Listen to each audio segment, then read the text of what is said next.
Light house મારી તમારી સૌની વાતો સૌની સાથે એનો નાતો વિવિધ વિષયના નજરાણાનો માહિતી સાગર છલકાતો દર્પણ છે આ સમાજ કેરું આ છે લાઇટ હાઉસ આપણ સૌનું lighthouse lighthouse lighthouse lighthouse lighthouse lighthouse lighthouse light house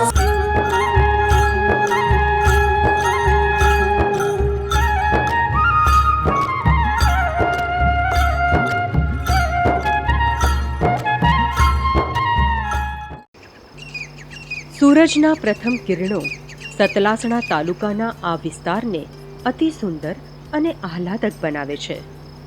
Satlasana તાલુકો બનાસકાંઠા અને સાબરકાંઠાની સરહદને અડીને આવેલો છે. અરવલ્લીની ગિરિમાળાથી શોભતો આ વિસ્તાર નૈસર્ગિક રીતે સમૃદ્ધ છે, પરંતુ આ સત્ય વર્ષા ઋતુના આગમન પછીના 3-4 મહિના બાદ અર્ધસત્યમાં પરિવર્તિત થઈ જાય છે. ડુંગરો અને પહાડીઓથી ઘેરાયેલા આ વિસ્તારમાં એક જમાનામાં ગીચ જંગલો હતા. આજે એની સાક્ષી આ છૂટાછવાયા વૃક્ષોના આ સમૂહો જરૂર આપે છે. વર્ષના 8 મહિના આ ડુંગરો પહાડીઓ ઉપરથી પાણી અને માટીનું ધોવાણ થવાને કારણે પીવાના પાણીની તંગી અને ખેતીવાડીમાં સિંચાઈની સમસ્યા આ વિસ્તારના તમામ ગામોમાં હતી. અમારી હોજમણ હતી ને એનું ખાવાનું એ પૂરું નતા કરી શકતા. કોઈ ઢોર પશુપાલન અમે રાખી નતા શકતા. કૂવાનું પાણી અંદર 20-25 ફૂટ રહેતું. અમે ડિઝાઇન એન્જિનથી અમે પાણી ખેંચતા અને ખેતીમાં અમે વપરાશ કરતા તે અમે ધાર્યું પાણી અમે પાકને પૈ નાખતા. એના અનુસંધાનમાં ખેતીની ઉપજ ઓછી થતી. તાલુકાનો મોટો સમુદાય ખેતી અને પશુપાલન ઉપર નિર્ભર છે. રાજ્ય સરકારના પાણી પુરવઠા વિભાગ દ્વારા આ વિસ્તારને ધરોઈ ડેમ દ્વારા પીવાનું પાણી પૂરું પડાતા સમસ્યા મહદઅંશે દૂર જરૂર થઈ છે, પરંતુ ખેતીવાડી માટે પાણીની ખૂબ જ ગંભીર સમસ્યા હતી. સરકારની વોટરશેડની અનેક યોજનાઓની જેમ જ ભારત સરકાર દ્વારા હરિયાળી પ્રોજેક્ટ હેઠળ આ વિસ્તારમાં જિલ્લા ગ્રામ વિકાસ એજન્સી મહેસાણાની સુંદર કામગીરીએ આ વિસ્તારની કાયાપલટ કરી નાખી છે. IWDP હરિયાળી યોજના હેઠળ જે ગામોની પસંદગી કરવામાં આવી ત્યાં પીવાના પાણીની તંગી હોય તેવા જળસ્ત્રાવ વિસ્તાર, અનુસૂચિત જાતિ અનુસૂચિત જનજાતિની વિશાળ વસ્તી જેના ઉપર આધારિત હોય તેવો વિસ્તાર, પડતર જમીન, ઉતરતી કક્ષાની જમીનોનું પ્રમાણ વધુ હોય તેવો વિસ્તાર, સાર્વજનિક જમીનોનું પ્રમાણ વધારે હોય તેવો વિસ્તાર, જ્યાં લોકોના જીવન નિર્વાહનો પ્રશ્ન વિકટ બન્યો હોય તેમજ જળ સ્ત્રાવના વિકાસની જરૂરિયાત તેમજ વિકાસ શક્ય હોય તેવો વિસ્તાર પસંદ થયો છે. સતલાસણા તાલુકામાં હરિયાળી પ્રોજેક્ટમાં અમે 70 ગામોમાં ચેકડેમનું આયોજન કરેલું છે, 99 ખેત તલાવડીનું આયોજન કરેલું છે અને કૂવા રિચાર્જિંગનું અને પાણી સંગ્રહ માટે સરકારી મકાનો ઉપર પાઇપલાઇન કરી અને ભૂગર્ભ ટાંકાઓ બનાવવાનું આયોજન કરેલું છે. આ સિવાય વનીકરણ અને એમાં પણ બાયોડીઝલ જેટ્રોફાના વાવેતર પર અમે ખાસ આગ્રહ રાખીએ છીએ. ડુંગર પહાડીઓ પરથી વહી જતા પાણીને આ વિસ્તારમાં લોકભાગીદારી, સ્વૈચ્છિક સંસ્થાઓના સહયોગ તેમજ સંનિષ્ઠ સરકારી અધિકારીઓના પ્રયત્નોથી રોકી શકાયું છે. એકમેકની સાચી સમજ અને સ્થળની યોગ્ય પસંદગી કરીને થયેલા કામોએ આ વિસ્તારની કાયાપલટ કરી નાખી છે. જો અમારા કૂવાનો તળાવ ધરાયો છે એટલે અમારા શિયાળું ઉનાળું ખેતી કરવાની મદદ આવવાની છે ને, નહીં તો પાણી કયો હતો એટલે આ રે પાણીથી જ ફાયદો છે અમને ખેતીવાળા લોકોને તો બધો.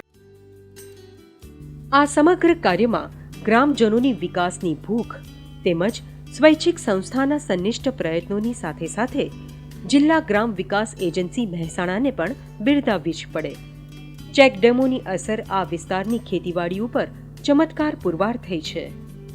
હવે આ વખત ચોમાસામાં વધુ વરસાદને કારણે ચોમાસું ખેતી નિષ્ફળ જાય એવું કહીએ તો ચાલે. પરંતુ એના લીધે જે પાણીનું તર જે જમીનની અંદર જે ઊંચું આવ્યું છે, કૂવાઓ બોર બધા રિચાર્જ થયા છે, એના કારણે શિયાળુ અને ઉનાળુ પાક જે થાય છે એ પાક એ બહુ સારા પ્રમાણમાં લેવામાં આવશે અને જેને કારણે આ ચોમાસાનું જે નુકસાન છે એ પણ શિયાળા અને ઉનાળામાં સરખું થઈ રહેશે. જળ સંગ્રહ. વરસાદી પાણીનો સંગ્રહ સમગ્ર વિસ્તારમાં પ્રસરેલો જોવા સાંભળવા મળે છે. ખેડૂતોએ આ પરિણામ અનુભવ્યા છે અને એટલે જ તો સૌના મોંએ એક જ વાત સાંભળવા મળી. ચેકડેમો બનાવવાથી અમારા ગામોમાં કૂવાઓ, તળાવો તેમજ ખેતરો સમૃદ્ધ થયા છે, વધુ ઉપજાઉ બન્યા છે. ચેકડેમ ભરાણા એના કારણે અમારા કૂવામાં પાણીનો તળ ઊંચો આવ્યો એટલે અમે 100% ખેતી કરી શકવાના, એટલે અમે એનો ઘાસ બી 100% મળી રહેવાનું. અમને એનો ફાયદો જે ખેતીમાંની કમાણી થાય એ પણ અમને 60-70% જેટલો નફો જે થાય એ રે આ વર્ષે 100% પૂરો થવાનો છે. આ સમગ્ર વિસ્તાર, આ કાયાપલટ, ચેકડેમો, કુવા રિચાર્જિંગ, તળાવોને આભારી છે, લોકભાગીદારીને આભારી છે, સ્વૈચ્છિક સંસ્થાના પ્રમાણિક સહયોગને આભારી છે કે પછી સરકારી યોજનાઓનું યોગ્ય અમલીકરણ, જેમાં જિલ્લા ગ્રામ વિકાસ અધિકારીની કાબેલિયત? એ તમે જ નક્કી કરો. ત્યાં સુધી નજર કરો. અઢળક પાણીથી છલોછલ આ ચેકડેમો પર, પાણીના તળ ઊંચા આવવાથી રિચાર્જ થયેલા આ કૂવાઓ ઉપર, પરિણામે પાકથી લહેરાતા આ ખેતરો અને ખુશખુશાલ ખેડૂતો. ટૂંકમાં પાણીએ સર્જેલા ચમત્કારથી રળિયામણા બનેલા આ ડુંગરિયાળ પ્રદેશ ઉપર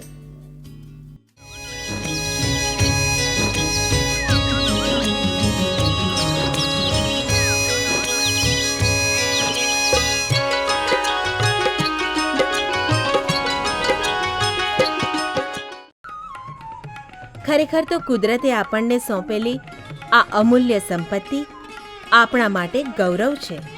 આ ગૌરવની સદનસીબી આપણા લલાટે કાયમ માટે રહે તે માટે સરકારશ્રી દ્વારા ગુજરાતના કુલ 26 સ્થળોને અભયારણ્ય તરીકે જાહેર કરવામાં આવ્યા છે. રાજ્યના ભૌગોલિક વિસ્તારનો લગભગ 8.6% જેટલો હિસ્સો એક યા બીજા વન્ય પ્રાણી અભયારણ્ય કે રાષ્ટ્રીય ઉદ્યાન હેઠળ આવી જાય છે એ હકીકત જ ગુજરાતની જૈવિક વિવિધતાની સમૃદ્ધિ દર્શાવે છે. 22 વન્ય પ્રાણી અભયારણ્ય અને 4 રાષ્ટ્રીય ઉદ્યાનો વડે રચવામાં આવેલું સંરક્ષણ માળખું રાજ્યની સમૃદ્ધ જૈવિક વિવિધતાને રક્ષણ પૂરું પાડે છે. આ રક્ષિત વિસ્તારો રાજ્યના બધા ભાગમાં ફેલાયેલા છે. આવું જ એક અભયારણ્ય છે રતનમહાલ વન્ય પ્રાણી અભયારણ્ય. ગુજરાત અને મધ્યપ્રદેશની સરહદ પર આવેલા રતનમહાલના જંગલોમાં આવેલું આ અભયારણ્ય દાહોદ જિલ્લાના બારિયા અને વડોદરા જિલ્લાના છોટા ઉદેપુર એમ 2 શહેરોની નજીક આવેલું છે. દાહોદ જિલ્લામાં આવેલું આ રતનમહાલ અભયારણ્ય 55.65 ચોરસ કિલોમીટરનો વિસ્તાર ધરાવે છે. રતનમહાલ અભયારણ્યની મુલાકાત લેવાનો આદર્શ સમય ઓક્ટોબરથી મે માસ છે. ત્યાં જતા પહેલાં ત્યાંની આબોહવા વિશેની માહિતી મેળવવી પણ એટલી જ જરૂરી છે. આ વિસ્તારમાં વર્ષ દરમિયાન 750 મિલીમીટરથી 2000 મિલીમીટર સુધી વરસાદમાં વધઘટ જોવા મળે છે. ઉષ્ણતામાનમાં 6 અંશથી 43 અંશ સેન્ટીગ્રેડ સુધીની વધઘટ જોવા મળે છે. રતનમહાલ જવા માટે ગુજરાતના કોઈ પણ સ્થળેથી રેલવે દ્વારા ગોધરા પહોંચી શકાય છે. ગોધરા રેલવે સ્ટેશનથી રતનમહાલ આશરે 85 કિલોમીટર દૂર આવેલું છે. નજીકનું અનુકૂળ હવાઈ મથક વડોદરા છે, જ્યાંથી રતનમહાલ આશરે 170 કિલોમીટર થાય છે. રતનમહાલની નજીક આવેલા શહેરોમાં સાગનાળા 15 કિલોમીટર, બારિયા 30 કિલોમીટર અને દાહોદ 60 કિલોમીટરના અંતરે આવેલા છે. જ્યારે આ વન્ય પ્રાણી અભયારણ્ય અમદાવાદથી આશરે 250 કિલોમીટરના અંતરે આવેલું છે. રતનમહાલ અભયારણ્ય ખાતે અન્ય સગવડ અને રહેવાની સુવિધાઓની વાત કરીએ તો અહીં આવેલા કંજેટા ખાતે વન આરામગૃહ આવેલું છે.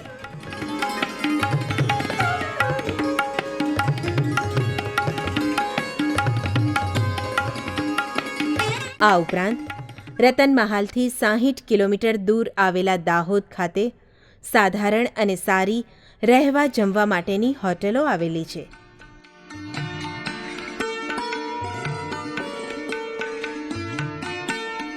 ઊંચી નીચી ટેકરીઓવાળી ભૌગોલિક પરિસ્થિતિવાળા આ નાના ભૂખંડમાં સમાયેલા અરણ્યનું શાશ્વત સૌંદર્ય વનપ્રેમીને ગિરિમથકમાં હોય તેવી અનુભૂતિ આપી જાય છે. આ અભયારણ્યમાં પ્રાણી સૃષ્ટિની વાત કરીએ તો ગુજરાતમાં રીંછની સૌથી વધુ વસ્તી અહીં છે. રાજ્ય સરકાર દ્વારા આ વિસ્તારને માર્ચ 1982માં અભયારણ્ય તરીકે જાહેર કરી તેને રક્ષણ પૂરું પાડવામાં આવી રહ્યું છે. અહીં રીંછની વસ્તી સારી એવી હોવાથી આ અભયારણ્ય રીંછની આદતો અને વર્તણૂકોના અભ્યાસ માટે ખૂબ જ સારી તકો પૂરી પાડે છે. જો કે આ પ્રાણીઓનો મિત્રતાભર્યો દેખાવ ઘણીવાર છેતરામણો સાબિત થતો હોય છે. એટલે કે અજાણ્યા પ્રવાસીઓ માટે પ્રાણીઓની ગુફાઓની ખૂબ નજીક જવું સલાહભર્યું નથી. હકીકત તો એ છે કે જંગલમાં વસતા તમામ પ્રાણીઓમાં રીંછ સૌથી ઓછું વિશ્વાસપાત્ર પ્રાણી છે. આપણે ત્યાં રીંછ ભાલુ તરીકે ઓળખાય છે. 160 સેન્ટીમીટરની લંબાઈ અને 110થી 150 કિલોગ્રામ જેટલું વજન ધરાવતું આ પ્રાણી સરેરાશ 35 વર્ષ જેટલું આયુષ્ય ભોગવે છે. ભારતીય વન્ય પ્રાણી સંરક્ષણ ધારો 1972 મુજબ શિડ્યુલ 1માં આ પ્રાણીને સમાવવામાં આવ્યું હોવાથી તેને ખાસ કાયદાકીય રક્ષણ અપાયેલું છે. રતનમહાલના જંગલોમાં રહેલી મવડાના વૃક્ષોની વિપુલતા તેના માટે મનગમતા ખોરાકનો સ્રોત છે.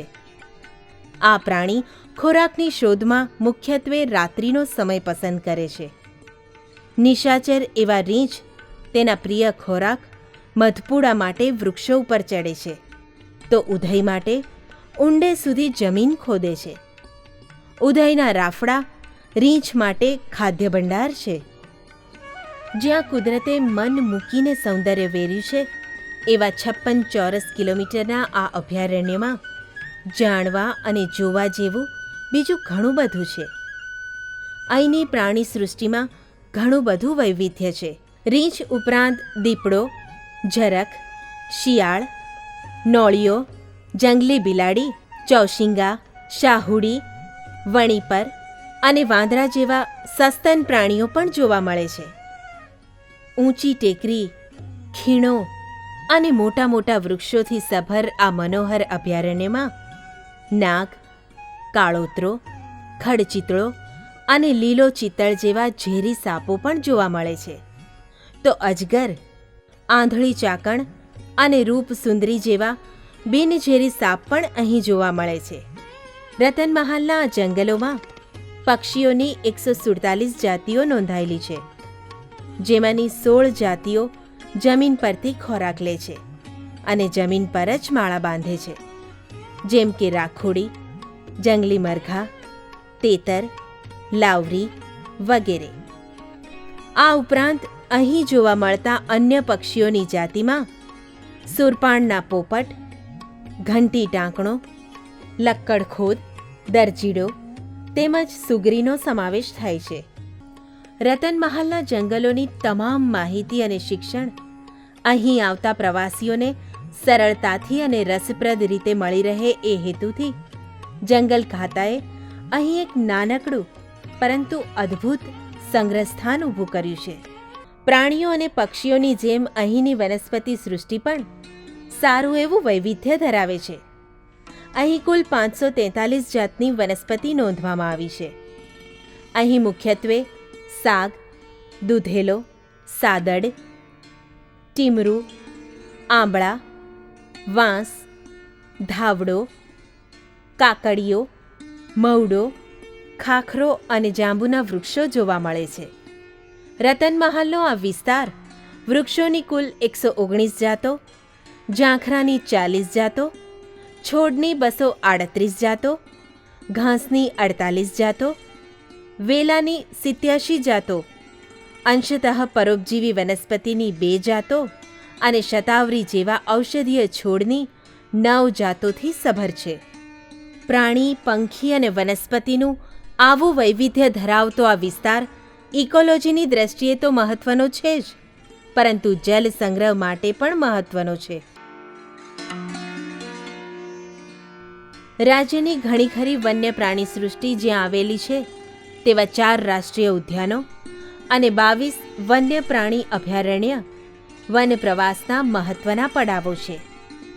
આવા વન સૃષ્ટિના પડાવોને સાંસ્કૃતિક, પર્યાવરણલક્ષી, સામાજિક અને આર્થિક પરિપ્રેક્ષ્યમાં જોઈ શકે, જાણી શકે તેવા પ્રવાસ પ્રેમીઓ, પ્રકૃતિ પ્રેમીઓ તથા વન્ય સૃષ્ટિના અભ્યાસુઓ માટે રતનમહાલ અભયારણ્ય એક સુંદર સરનામું છે.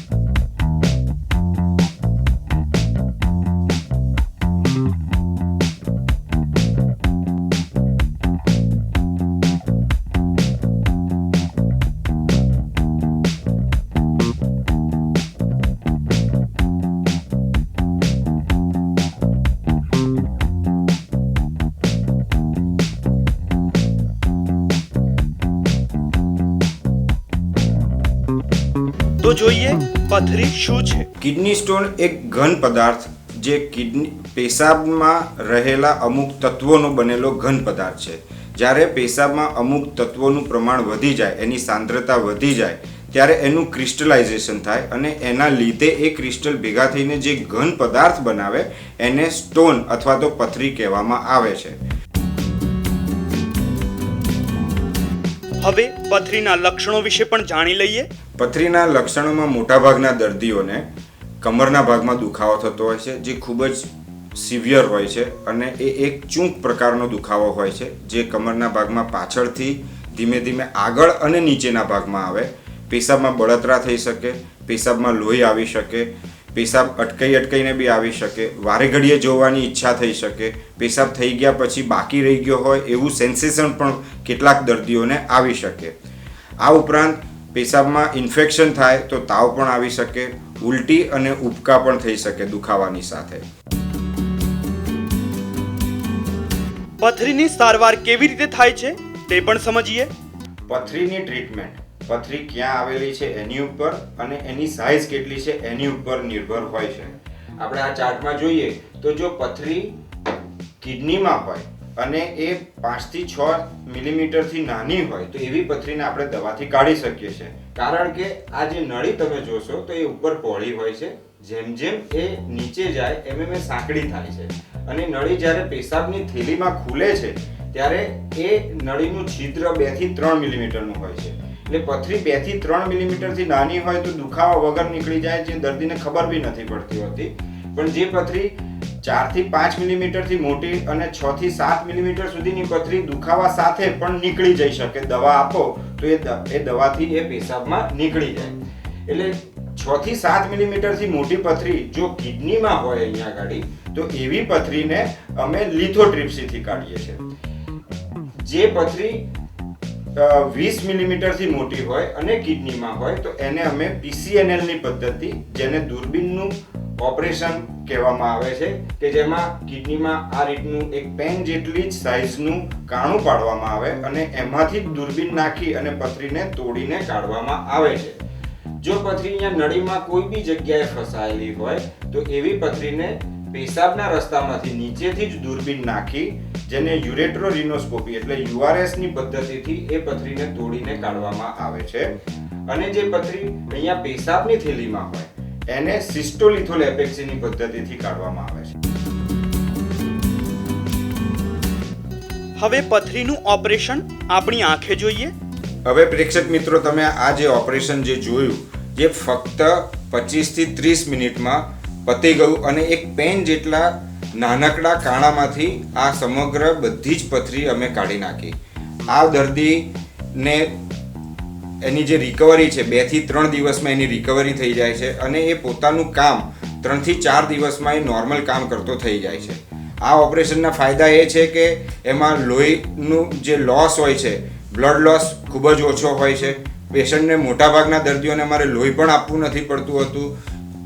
એકદમ નાના છિદ્રમાંથી કાઢવાના લીધે ઇન્ફેક્શન અને જે વુન્ડ રિલેટેડ કોમ્પ્લિકેશન કે જે ચીરાના લીધે થતા બધા કોમ્પ્લિકેશન ઓછા થતા હોય છે. દર્દીને પહેલાંની જેમ 2 થી 3 મહિના સુધી આરામ કરવો નથી પડતો હોતો અને એના લીધે દર્દીની રિકવરી ખૂબ જ ઝડપી રીતે થતી હોય છે. લિથોટ્રિપ્સીની પદ્ધતિમાં તો અમે દર્દીને દાખલ પણ નથી કરતા હોતા અને એ પદ્ધતિમાં દર્દીનું કામ 1 થી 2 કલાકમાં એનું સમગ્ર કામ થઈને દર્દી તરત જ એના રૂટીન કામ ઉપર લાગી જાય અને પોતાનું ઓફિસ અથવા તો દુકાને પણ જઈ શકે એના એ જ દિવસે. બધા સ્ટાફનું કોઓપરેશન બી સારું છે અને સર્વિસ બી સારી છે. કોઈ ગંદકી નથી, કશું નહીં, બધી રીતે કોઓપરેટિવ છે. પથરી થતી અટકાવવાના ઉપાય કયા તે પણ જાણી લઈએ. પથરી થતી અટકાવવા માટે પથરી ફરીથી ન થાય એના માટે વ્યક્તિએ પાણી ખૂબ જ પ્રમાણમાં પીવું જોઈએ. દિવસમાં 15 થી 20 ગ્લાસ જેટલું પાણી લેવું જોઈએ. 3 થી 4 વાર લીંબુનું શરબત લેવું જોઈએ. નારંગી, મોસંબી, પાઇનેપલ અને લીલી દ્રાક્ષના ફ્રેશ જ્યુસીસ પથરીને બનાવતી અટકાવવામાં પણ મદદરૂપ થતા હોય છે. આ ઉપરાંત પથરી થવામાં કારણભૂત જે ખોરાક હોય છે જેવા કે કોબીજ, ટામેટા, કાકડી, રીંગણા, ભાજીઓ, પાલકની, મેથીની, તાંદળજાની ભાજીઓ, ઠંડા પીણા જેમાં મેઇનલી કોલાસ, ચોકલેટ્સ, ચા, કોફી અને ડ્રાય ફ્રૂટ્સ, બદામ, કાજુ, પિસ્તા આ બધા ખોરાકનું સેવન ઓછું કરી દેવું જોઈએ તો પથરી આપણે બનતી અટકાવી શકાય.